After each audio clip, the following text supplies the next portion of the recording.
1990-এর দশকে আন্তর্জাতিক চাপে এবং পরিবেশ রক্ষা ও শান্তি বজায় রাখার কারণে নিউক্লিয়ার পরীক্ষা বন্ধ করা হয়েছিল।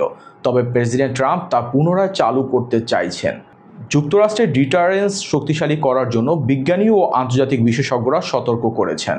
এটি আন্তর্জাতিক উত্তেজনা ও পরিবেশ ঝুঁকি বাড়াতে পারে। 1990-এর দশকের শেষের দিকে বেশিরভাগ দেশ নিউক্লিয়ার অস্ত্র পরীক্ষা বন্ধ করে। এর মূল কারণ ছিল আন্তর্জাতিক শান্তি, পরিবেশ রক্ষা এবং বিশ্ব সম্প্রদায়ের চাপ। 1996 সালে comprehensive nuclear test ban treaty প্রবর্তিত হয়, যা সমস্ত ধরনের নিউক্লিয়ার পরীক্ষা নিষিদ্ধ করে। এই চুক্তি অনুসারে যুক্তরাষ্ট্র সহ অনেক দেশ পরীক্ষা বন্ধ রেখেছে।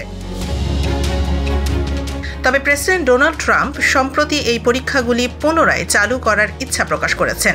তিনি যুক্তি দেখিয়েছেন, যুক্তরাষ্ট্রের নিউক্লিয়ার ডিটারেন্স শক্তিশালী করার জন্য আধুনিকায়িত পরীক্ষা জরুরি। ট্রাম্পের মতে প্রতিদ্বন্দ্বী দেশ যেমন চীন ও রাশিয়া নতুন ধরনের অস্ত্র তৈরি করছে, তাই যুক্তরাষ্ট্রকে সক্ষমতা পরীক্ষার মাধ্যমে রক্ষণশীল অবস্থান বজায় রাখতে হবে।